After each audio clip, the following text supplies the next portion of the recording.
नमस्कार, अमाया arts classes Motihari Bhawanipur जिलात में आपका स्वागत है। ये बिहार बोर्ड के आर्ट्स विषय में ऐसा सॉल्यूशन आपको पहली बार देखने को मिलेगा जैसा हम आपके सामने आज लेके आए हैं।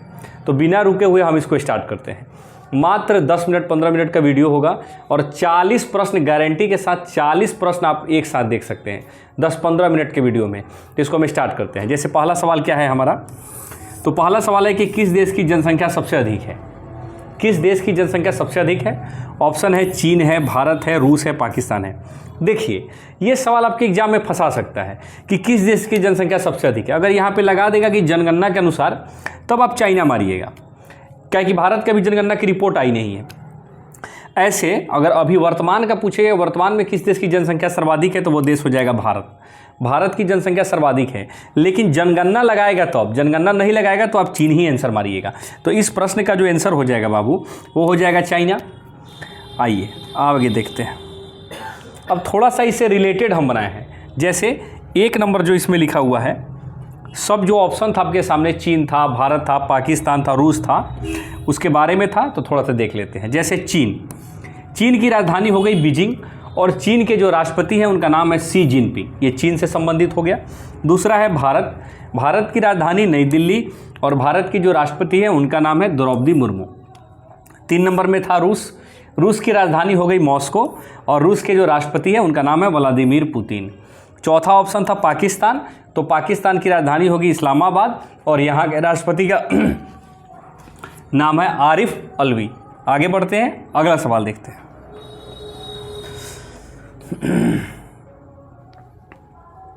पानी तो थोड़ा दें। 2 नंबर सवाल है, इसको देखते हैं। 2 नंबर सवाल क्या बोलता है। 2 नंबर सवाल है, सिर्फ 10 सवाल है बाबू, सिर्फ 10 सवाल है। इसको सिर्फ 10 सवाल है। इस 10 सवाल को एक एक करके हम आपको बताते हैं। कितना अच्छा डेफिनेशन के साथ देख लीजिए। सवाल लिखा हुआ है, कोलकाता पतन कहाँ स्थित है। पतन का अर्थ होता है जहाँ पे व्यापार के लिए वस्तुओं को, जहाज का वह क्षेत्र जहाँ पे वस्तुओं से आयात और निर्यात दोनों होता हो, वो क्षेत्र पतन का क्षेत्र कहलाता है। तो वहीं पूछा हुआ है, कोलकाता पतन कहाँ स्थित है। तबीयत थोड़ी सी खराब है,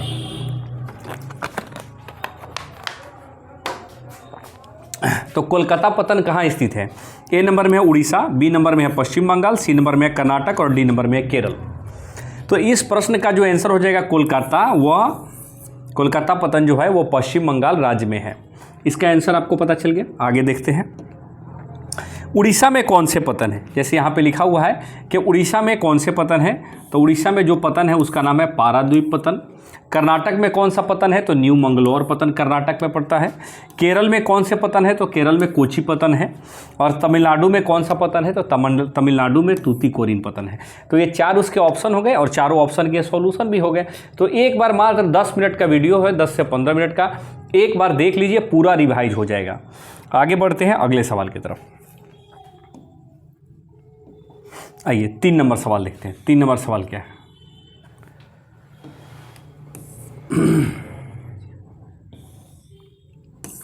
3 नंबर सवाल जो है, ये लिखा हुआ है कि भारत में रेलवे की शुरुआत कब हुई। यानी भारत में रेलवे की शुरुआत कब हुई है। ए नंबर ऑप्शन है 1853, बी नंबर ऑप्शन है 1864, सी नंबर ऑप्शन है 1890, और डी नंबर 1865। तो आप सभी किसी को पता है कि भारत में रेलवे की शुरुआत 1853 ईस्वी में लॉर्ड डलहौजी के शासनकाल में हुआ है। लॉर्ड डलहौजी के शासनकाल में भारत में रेलवे की शुरुआत हुई है। ये तो आप जानते हैं। इसका आंसर ए नंबर हो जाएगा। इसका थोड़ा व्याख्या देख लेते हैं, इसका थोड़ा डिफिनीशन देख लेते हैं। आइए देखते हैं। लिखा गया है कि भारत में सबसे पहले जो रेल चली थी वो मुंबई से ठाणे तक चली थी। भारत में जो सबसे पहली रेल चली थी वो मुंबई से ठाणे तक चली थी। दूसरा है, यह कुल 34 किलोमीटर चली थी। तो पहली रेल कितनी किलोमीटर चली थी, तो 34 किलोमीटर। और कहाँ से कहाँ तक चली थी, तो मुंबई से ठाणे तक चली थी। तो ये भी ऑब्जेक्टिव है और ये भी ऑब्जेक्टिव है। 3 नंबर है कि भारत में सर्वप्रथम विद्युत रेल जो चली थी, इलेक्ट्रिक रेल जो चली थी, वो 1925 ईस्वी में चली थी। और चौथा जो है कि भारत में पहली मेट्रो जो चली थी वो 24 अक्टूबर, ये थोड़ा सा मिसप्रिंट हो गया है, 24 अक्टूबर 1984 को कोलकाता में चली थी। तो ये 3 नंबर प्रश्न था, और 3 नंबर प्रश्न के सॉल्यूशन हो गए। अगला वीडियो देखते हैं। अगला क्वेश्चन, आइए 4 नंबर सवाल देखते हैं। 4 नंबर सवाल है कि तारापुर नाभिकीय ऊर्जा संयंत्र केंद्र कहाँ अवस्थित है? कहाँ अवस्थित है? ए नंबर ऑप्शन है Karnataka, B number Maharashtra, C number में है गुजरात और डी नंबर में है तमिलनाडु। इसका जो सॉल्यूशन है उसमें चारों के ऑप्शन के बारे में आपको बताया गया है और इस प्रश्न के जो आंसर हो जाएंगे वो हो जाएंगे महाराष्ट्र। तारापुर नाभिकीय ऊर्जा केंद्र है महाराष्ट्र में। कहाँ पे पड़ता है? महाराष्ट्र में पड़ता है। आगे देखते हैं इसका सॉल्यूशन क्या है। लिखा गया है कि भारत का सबसे पहला ऊर्जा स्टेशन जो है बुआ, भारत का सबसे पहला ऊर्जा स्टेशन पूछ देगा तो वो भी कौन है? तारापुर, जो महाराष्ट्र में पड़ता है। दूसरा है कैगा परमाणु संयंत्र कहाँ पड़ता है? ये भी पूछा हुआ सवाल है कि कैगा परमाणु संयंत्र कहाँ पड़ता है, तो ये कहाँ पड़ता है? ये भी कर्नाटक में ही पड़ता है। उसके बाद में काकरापारा परमाणु ऊर्जा संयंत्र कहाँ है? तो काकरापारा परमाणु ऊर्जा संयंत्र कहाँ पे है? तो ये गुजरात में पड़ता है। और भारत का सबसे बड़ा परमाणु ऊर्जा संयंत्र अगर कोई पूछ दे बुआ तो वो तिरुनेलवेली हो जाएगा, जो कहाँ पे पड़ता है? तो तमिलनाडु राज्य में पड़ता है। ये भारत का सबसे बड़ा है। ये 4 सवाल ही हैं और एक वो 5 सवाल हो गए इसका। अगला देखते हैं, अगला सवाल देखते हैं, 5 नंबर सवाल देखते हैं। 5 नंबर सवाल है कि हीराकुंड परियोजना कहाँ अवस्थित है? क्या सवाल है कि हीराकुंड परियोजना कहाँ अवस्थित है? उड़ीसा, गुजरात, छत्तीसगढ़ या फिर मध्य प्रदेश? तो हीराकुंड परियोजना जो है वो उड़ीसा राज्य में है। किस राज्य में है बाबू? उड़ीसा राज्य में। इसका आंसर हो जाएगा उड़ीसा। हीराकुंड परियोजना किस राज्य में है? तो उड़ीसा राज्य में है। अब इसका व्याख्या हम देखते हैं कि व्याख्या इसका क्या हो जाएगा।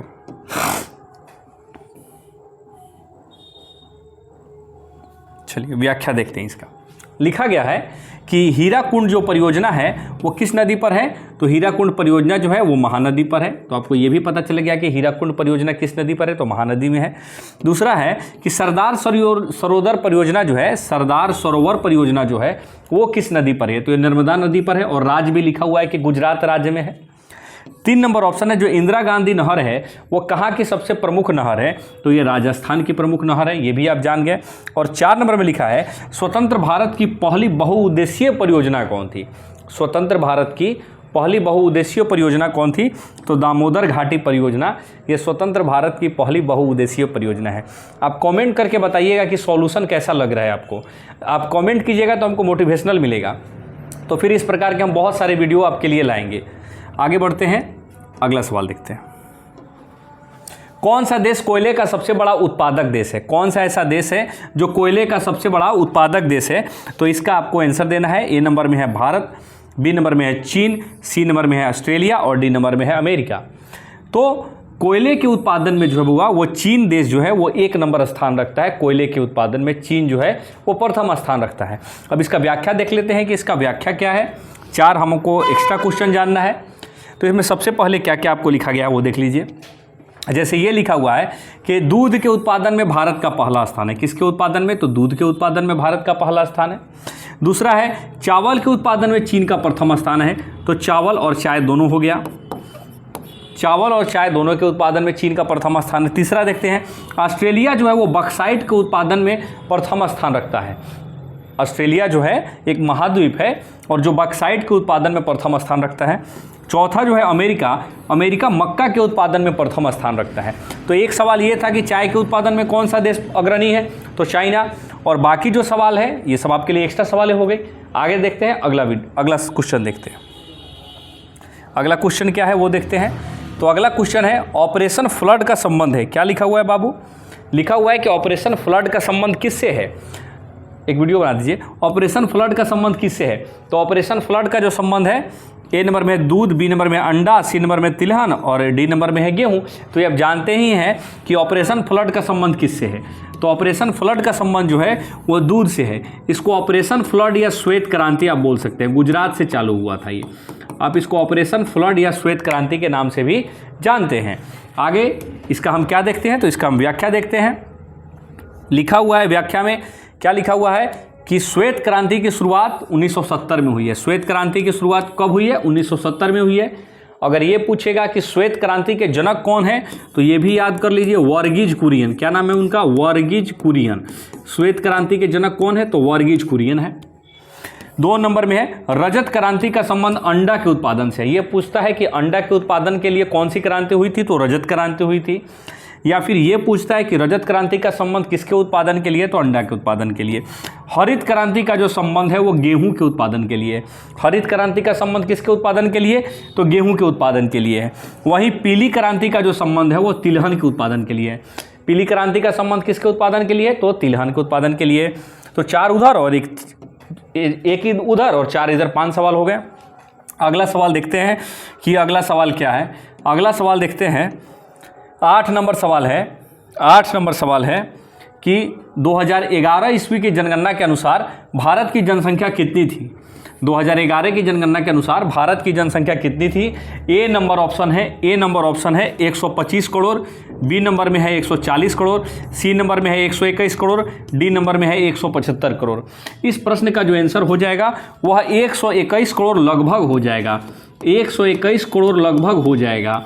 अब इसका व्याख्या हम देख लेते हैं, इसका सॉल्यूशन हम देख लेते हैं कि इसका सॉल्यूशन कैसे है। इसका सॉल्यूशन ऐसे है,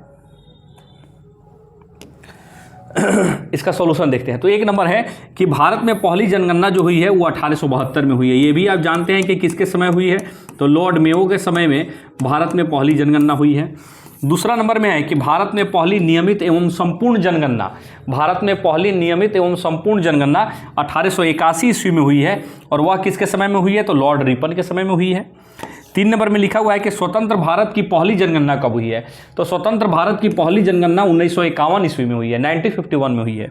और 4 नंबर ऑप्शन है कि 2011 की जनगणना के अनुसार भारत की साक्षरता दर कितनी है, तो 2011 की जनगणना के अनुसार भारत की जो साक्षरता दर है वो 74.04% है, जिसमें पुरुषों का अधिक है और महिलाओं का कम है। आगे बढ़ते हैं, 9 नंबर सवाल देखते हैं। 9 नंबर सवाल है कि सिक्किम की राजधानी कहाँ है। 9 नंबर सवाल है कि सिक्किम की राजधानी कहाँ है, तो सिक्किम की राजधानी जो है वो डी नंबर हो जाएगा, गंगटोक। सिक्किम की राजधानी कहाँ है, गंगटोक है। आइए इसका व्याख्या देख लेते हैं कि व्याख्या इसका क्या है। इसका व्याख्या है ए नंबर में कि मेघालय की राजधानी क्या हो जाएगी, तो मेघालय की राजधानी हो जाएगी शिलोंग, मणिपुर की राजधानी हो जाएगी इम्फाल, बिहार की राजधानी हो जाएगी पटना, गुजरात की राजधानी हो जाएगी गांधीनगर। तो 1 सवाल उधर हो गया जो सिक्किम का हो गया और 4 सवाल इधर हो गया, 5 सवाल। 1 सवाल 5 सॉल्यूशन, टोटल 5 सवाल हम आपको बताएंगे, इसलिए 10 सवाल का टारगेट रखे हैं। 10 सवाल का टारगेट रखें। और देखिए आज का लास्ट सवाल आ गया। आप 40 सवाल भी देख लिए, सुन लिए, समझ लिए, देख भी रहे हैं, पढ़ भी रहे हैं। इससे क्या हो रहा है कि देखने में भी फायदा हो रहा है और अधिक से अधिक सवाल हम देख पा रहे हैं। जैसे 10 नंबर सवाल क्या है कि भारत की सबसे लंबी नदी कौन है। क्या सवाल है कि भारत की सबसे लंबी नदी कौन है, तो भारत की सबसे लंबी नदी है गंगा, नील, अमेजन और यांगतीसी नदी। ये सभी नदियां बड़ी है या फिर लंबी है, लेकिन यहाँ पे भारत लगा हुआ है तो इसलिए इसका आंसर हो जाएगा गंगा। भारत की सबसे लंबी नदी कौन हो जाएगी, गंगा नदी हो जाएगी। तो 1 सवाल ये हो गया। अब इसका व्याख्या देख लेते हैं कि इसका व्याख्या क्या बना हुआ है, क्या रेडी हुआ है। तो व्याख्या ये है कि गंगा नदी जो है, तो गंगा नदी की जो कुल लंबाई है, गंगा नदी की जो कुल लंबाई है, गंगा नदी की जो कुल लंबाई है वो 2525 किलोमीटर है। कितना है, गंगा नदी की कुल जो लंबाई है वो 2525 किलोमीटर है। विश्व की सबसे लंबी नदी है वो नील नदी है। विश्व की जो सबसे लंबी नदी है वो नील नदी है। विश्व की सबसे बड़ी नदी है जो अमेजन नदी है। देखो लंबी नदी और बड़ी नदी में अंतर है। लंबी नदी का अर्थ क्या होगा, पतला ही उसका धार बहे लेकिन दूर तक बहे, वो लंबी नदी हो जाती है। और बड़ी नदी का अर्थ क्या होता है कि दूर तक नहीं बहे, उसमें पानी की कैपेसिटी ज़्यादा हो तो वो बड़ी हो जाएगी। तो विश्व की सबसे बड़ी नदी हो जाएगी अमेजन, ये दक्षिण अमेरिका में पड़ता है। और जो 4 नंबर ऑप्शन था वह एशिया की सबसे लंबी नदी है यांगतीसी नदी। ये एशिया की सबसे लंबी नदी है। भारत की गंगा जो 2525 किलोमीटर है, विश्व की सबसे लंबी नदी नील नदी हो गई, और विश्व की सबसे बड़ी नदी अमेजन हो गई, और एशिया की सबसे लंबी यांगतीसी नदी हो गई। अगर ये पीडीएफ आपको चाहिए, अगर ये पीडीएफ आपको चाहिए तो आप, अगर ये पीडीएफ आपको चाहिए तो आप इस नंबर पे मैसेज कर सकते हैं। अगर आप 12वीं क्लास में अगले साल एग्ज़ाम देने वाले हैं, 12वीं क्लास में अगर आप एग्ज़ाम देने वाले हैं, 12 के एग्ज़ाम देने वाले हैं और ये पीडीएफ अगर आपको चाहिए तो आप इस नंबर पे व्हाट्सअप कर सकते हैं। आपको इसका पीडीएफ भेज दिया जाएगा और इसका नॉर्मल फ़ी रखा गया है मात्र 5 रुपया। 5 रुपया में ऐसे ऐसे सभी पीडीएफ आपको दे दिए जाएंगे। देखिए मात्र 10 सवाल है और 10 सवाल में 50 सवाल है। 10 सवाल में 50 सवाल है। और अगर आप मोतिहारी के रहने वाले हैं तो हमारी इंस्टीट्यूट मोतिहारी में भवानीपुर जिरात में है, महिला वुमेंस कॉलेज के पास। अगर जो यहाँ पे आके पढ़ना चाहता है वो आके पढ़ सकता है। आर्थिक रूप से कमज़ोर विद्यार्थियों के लिए निःशुल्क व्यवस्था है। और अगर वीडियो अच्छा लगे तो लाइक कीजिए, सब्सक्राइब कीजिए, शेयर कीजिए, और चैनल पे नए जुड़े हैं तो एक बार प्लीज़ लाइक और सब्सक्राइब जरूर कीजिएगा। Thank you.